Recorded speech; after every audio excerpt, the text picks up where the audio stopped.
જય શ્રી કૃષ્ણ. જાગૃતિ રસોઈમાં તમારું સ્વાગત છે. આજે મેં મસાલા ઢોકળા એકવાર મૂકી દીધા છે અને સાદા ઢોકળા મૂક્યા છે, પણ આ તો હું ઘરે બનાવું છું એટલે વિડીયો ઉતારું છું. જો મેં આ ઢોકળાનું ચાલુ કર્યું છે, ઢોકળા બનાવું છું. જો આ ઢોકળા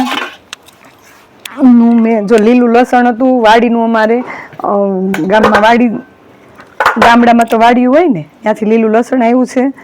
અને લીલા ધાણા મેં આમાં તો આવા 2 છાલિયા ભરીને નાખ્યા. અત્યાર પાસ નાખું છું આદુ, લસણ, લીલું લસણ, સૂકું લસણ અને કોથમરી, અને પછી મેં લીલા મરચાંની અને લસણ, લીલા મરચાં અને કોથમરી દેશી આવી હતી, અને અંદર સિંગદાણા નાખીને ચટણી બનાવી. અને હવે આ ઢોકળિયામાં ઢોકળા મૂકું છું.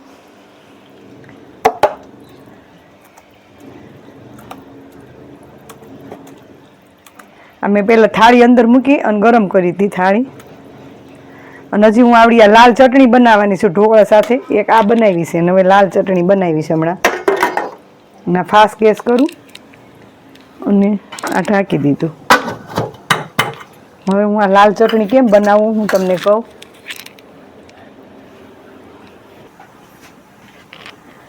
હવે આપણે આ ઢોકળા ચડી ગયા છે.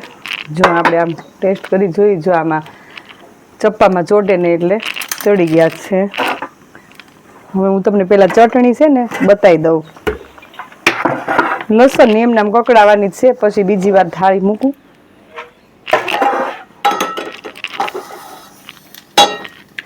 અને હું આજે ઘણા દિવસે વિડીયો ઉતારી, મારી તબિયત જ સારી નહોતી એટલે ઘણા ટાઈમે વિડીયો મેં ઉતાર્યો છે. જાજી આમાં ઢીલું રાખવાનું છે એટલે તેલ જાજુ નાખવાનું. ઢોકળા ખાવાની છે.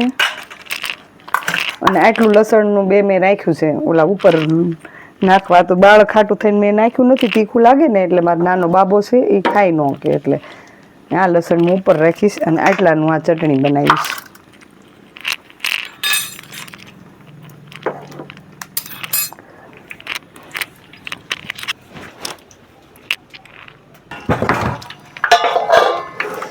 હમણાં તો કેટલા ટાઈમથી વિડીયો નથી મૂક્યા. વચ્ચે એક જ વિડીયો મૂક્યો હતો. મારી તબિયત બહુ બગડી હતી, મને ગાયે પછાડી દીધી હતી એટલે ફ્રેક્ચર થઈ ગયું હતું, એટલે હમણાં કાંઈ વિડીયો ઉતારવાના નથી.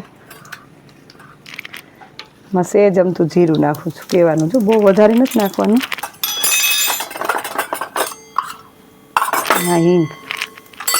ગેસ ધીમો કરી નાખું અને આ લસણ નાખી દઉં.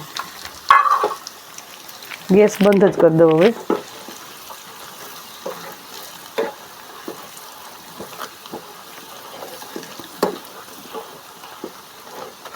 મીઠું નાખવાનું છે. હજી પકડાવેલી ચટણી બહુ સરસ લાગશે એલામાં.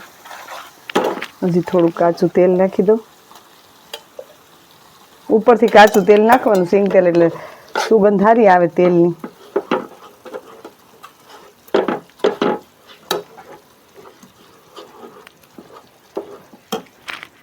હવે મીઠું નાખી દઉં, થોડું સ્વાદ પ્રમાણે મીઠું નાખું.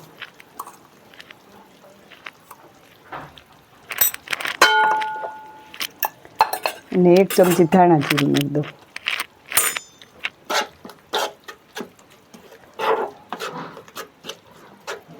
હજી થોડું કડક મને લાગે છે. હજી તેલ નાખી દઉં. હજી 2 પાવડા તેલ નાખી દઉં.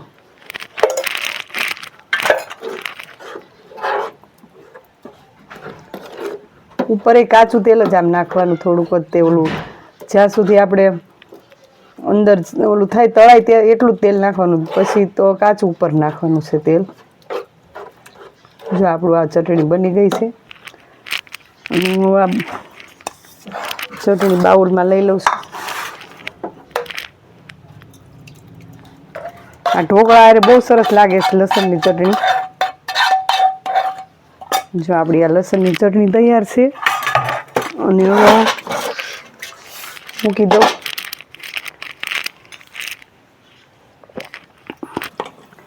હવે જો આ થોડીક ફૂલ ગેસ મૂકી અને આ ઢોકળાની બીજી થાળી મૂકું છું. અને ઉપર આ લસણવાળું મરચું, કોરું મરચું તમે ભભરાય, હું લસણવાળું મરચું ભભરાવું છું અત્યારે.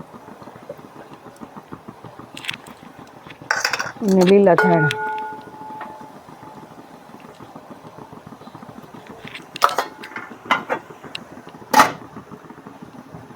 ઢોકળામાં છે ને મેં મકાઈ, આમાં જો આમાં મેં મકાઈ નાખી છે, ઝાર નાખી છે, તુવેરની દાળ નાખી છે, અડદની દાળ નાખી છે, ચણાની દાળ નાખી છે અને ચોખા. તમે એવી બધી વસ્તુ નાખીને એકવાર બનાવી જોજો. અને ઝારજી તો મેં ઝાર અને તુરની દાળ નાખી છે અને ચોખા. અને જો આ થાળી આપણી તૈયાર છે. હવે એને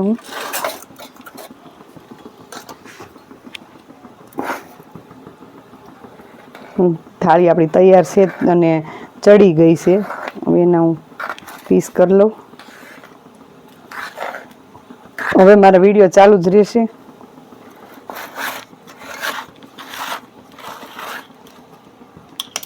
જો કેટલા પોચા થયા છે.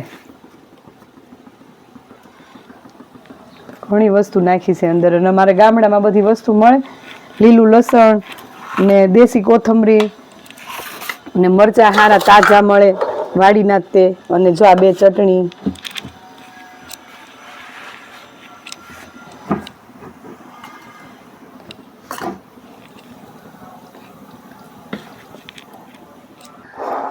જો આપણો આવા મેં લસણ ઉપર નાખેલા લાલ લસણ ચટણી નાખેલો.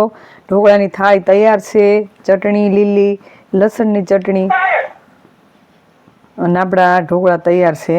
અને બીજી થાળી થાય છે. હજી આટલું રબડું પડ્યું છે ને મારે બાજુવાળાને દેવાના હોય એટલે મેં ઝાઝા ઢોકળા પલાળ્યા છે. એટલે દળી નથી કર્યું, કચરીને જ કરેલું છે. બધું પલાળ્યું હતું રાતે અને પછી બીજા સવારમાં બધું કચર્યું અને એમ કર્યા છે. દળાવી નથી કર્યા. જો આપણું આ તૈયાર છે ઢોકળા ને 2 ચટણી.